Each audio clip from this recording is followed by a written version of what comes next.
দিদিভাইরা, এখন দেখেন আমি আজকে এটা তো চেনেন, এটা হলো ইডলি কুকার মোমো বানাবো। দেখেন, মোমোর জন্য আটাকে অল্প সল্ট দিয়ে এমনিতে যেরকম আমরা নর্মালি বানাই রুটি, এরকম করে আমি রেখে দিয়েছি। আর ভিতরে কী দেবো দেখেন, সয়া দেবো। সয়াকে আমি গরম জল দিয়ে ভিজিয়ে রেখেছি। ঠিক আছে, এটাকে এখন আর লাগছে হলো রসুন লাগবে, আর লাগবে হলো পেঁয়াজ, রসুন, পেঁয়াজ, টমেটো। চাটনি বানাবো টমেটো দিয়ে। এখন আমি সয়াটাকে এরকম করে আমি এখন এটাকে ভাজবো, অল্প হলুদ আর নুন দিয়ে এটাকে ভাজবো, তারপর এটাকে গ্রাইন্ড করবো। দেখাচ্ছি দাঁড়ান, বেশি দেবো না, অল্প অয়েল দিয়ে দিয়েছি। এখন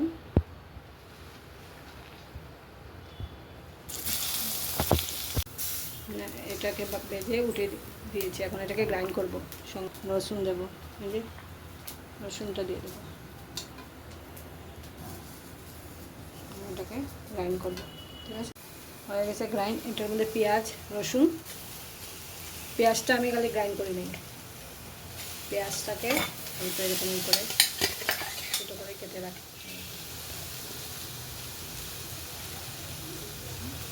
এটার মধ্যে ধনের গুঁড়া,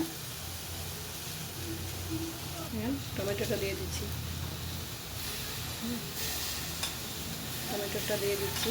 এখন দিচ্ছি জিরার গুঁড়ো, ম্যাগি মশলা গুঁড়ো, ম্যাগি মশলা, ধনিয়ার গুঁড়ো দিয়ে দেবেন। তারপর এটা অল্প মেল্ট হয়ে গেলে নামিয়ে নেব।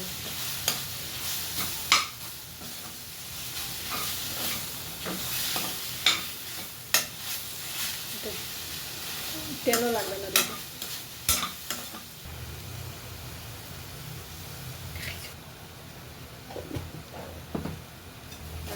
এটাকে স্টাফিং করবো, এটাকে মোমোর সাইডে।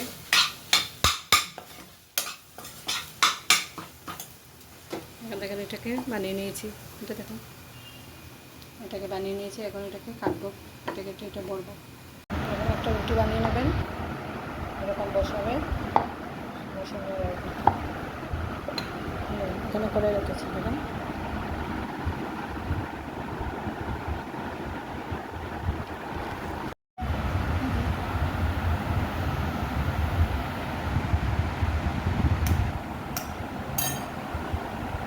ছোটো অল্প বড়ো করলে করতে পারবেন।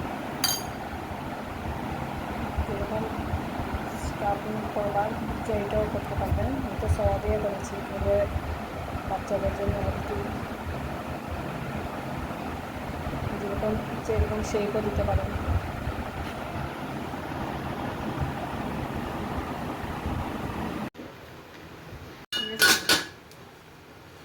এখন চাটনিটা কীরকম বানাবো দেখেন। আমি টমেটোটাকে অল্প এরকম করে এরকম ডুবিয়ে এটাকে একটু জ্বালিয়ে রেখেছি। ঠিক আছে, তারপরে আমি এখন এখানে গ্রাইন্ডারে রসুন নিয়েছি, এখানে এটা নিয়েছি, এগুলো আমি সব গ্রাইন্ড করবো। নামিয়ে দিচ্ছি দিদিভাইরা। দেখেন এখন আমি এটাকে অল্প বাটার দিয়েছিলাম। ঠিক আছে, আমি এটা কাছে দিলে গেছিলাম। এই যে বাটারটা দিলে একটা কাঁচা গন্ধ যে করে এটা চলে যায়। ঠিক আছে, এটা তো ময়দা দিয়ে করলে টেস্ট হয় বেশি, কিন্তু আমি আমার বাচ্চাদেরকে আমি ময়দাটা খাওয়াই না। ঠিক আছে, এটা আটা দিয়ে বানিয়ে খান, এটাও টেস্টি হবে। লাগে আপনারা ময়দা দিয়ে খান, কেউ আসলে বানানোর জন্য ময়দা ইউজ করি, নাইলে আমি করি না। ঠিক আছে, আর সসটাকে দেখেন সসটা হয়ে গেছে। এটার মধ্যে একটা যে কোনো ধরনের আপনার কাছে যে ভালো সস আছে এটা দিয়ে দেবেন, না দিলেও চলবে। অল্প চিলি ফ্লেক্স, সিম্পল।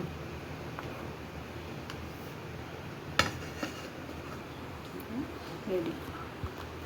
এটার মধ্যে অল্প কালা লবণ ছিটিয়ে দিয়েছি। ঠিক আছে দিদিভাইরা, আপনারা বানিয়ে খান, খাইয়ে এটাকে দেখবেন কীরকম হয়, একদম ইজি করে। ময়দা দিয়ে খান, কোনো অসুবিধা নাই, খেতে পারেন, কিন্তু ভিতরে স্টাফিংটা আমি সয়া দিয়ে করেছি, দেখেছেন তো? ঠিক আছে, এটা চিকেনের টেস্ট আসবে। আর মশলা আপনার যা পছন্দ এটা দিতে পারেন, কিন্তু অল্প অল্প দেবেন, এটি তেলটা দেবেন না, তেলটা যত কম দিতে পারবেন ভিতরে তত টেস্ট হবে। আলু দিয়েও করা যায়, ঠিক আছে, কেবেজ দিয়ে করা যায়। আমি সয়া দিয়ে করি, কেন এটা হেলদি বাচ্চাদের জন্য, এমনি তো সয়া খেতে চায় না। ঠিক আছে দিদি ভাই, টাটা, বাই বাই।